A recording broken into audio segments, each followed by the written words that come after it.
People love a sense of destiny without loving destiny itself. We love to feel we have arrived at where we were always meant to be, but only at certain points along the way. Believing, say, that something mysterious, more than chance and chemistry, was responsible for bringing us together with our beloved, we embrace the concept of fated encounters, yet spurn the concept of fate. But at the end of their lives, two of the most celebrated thinkers of the modern age suggested that fate itself might be part of a vaster, more diffused order of things. For us believing physicists, this separation between past, present, and future has the value of mere illusion, however tenacious, wrote Einstein 3 weeks before he died, endorsing the most radical interpretation of the new physics he had launched in 1905 with his publication of Special Relativity. Is consciousness already there, waiting to be uncovered, and is it a veridical revelation of reality? Asked William James a few months before he died in 1910 in an essay entitled A Suggestion About Mysticism, oblivious to the space-time revolution already underway. Sage that he was, even spiritual prophet who cut through the riddle that perplexed the ancients, Einstein's mission was not, however, to probe deeply into the psychological and spiritual questions implied by his cosmic answer.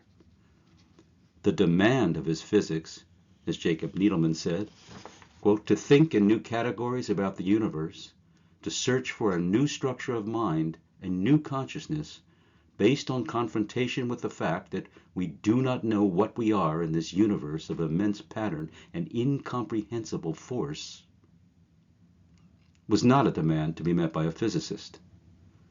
But this was precisely the demand met by William James.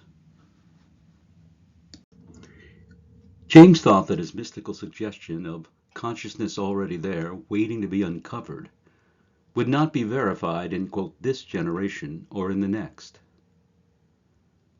A century after his death, as if on schedule, physicists, neuroscientists, psychologists, and parapsychologists have gathered new evidence in its support. Few, however, know what to do with this evidence, and in this too they follow James, who treated his mystical revelation as an unwanted child he had to acknowledge, but not legally adopt. Yet despite resisting his revelation's implication of timelessness, James had well prepared the way.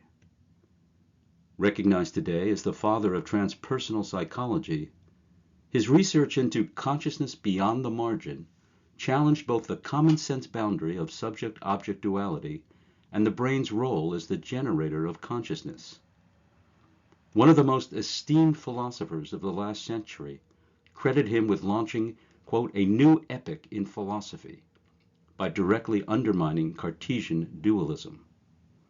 And as an explorer of what we now call entheogenic experiences, and a founder of the American Society for Psychical Research, James fully engaged, without prejudice, evidence of, quote, ultra-phenomenal unity, such as clairvoyant knowledge, acquired beyond the ordinary waking use of eyes and ears and wits. The most urgent intellectual need, James declared, was that science be built up again in a form in which such phenomena have a positive place. Independently of Einstein's relativity revolution, he believed that the limits of the admitted order of things had broken down. And insofar as science denied such research, it lay prostrate in the dust.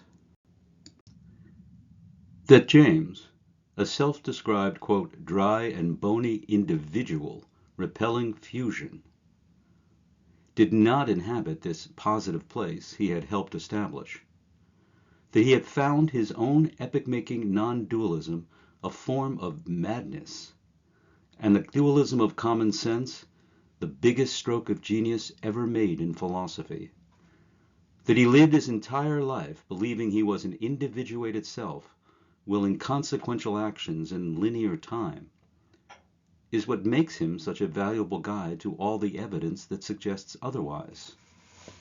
For the evidence in both James's era and our own is not lacking, only the capacity to receive it. As Charles Tart recently expressed this limited capacity in relation to the most baffling of all transpersonal phenomena, precognition has so much experimental evidence attesting to its reality that no reasonable person could doubt it. But at some deep level, I find the idea of precognition, where the inherently unknowable future can sometimes be known, so incomprehensible that I just never think about precognition in a serious way.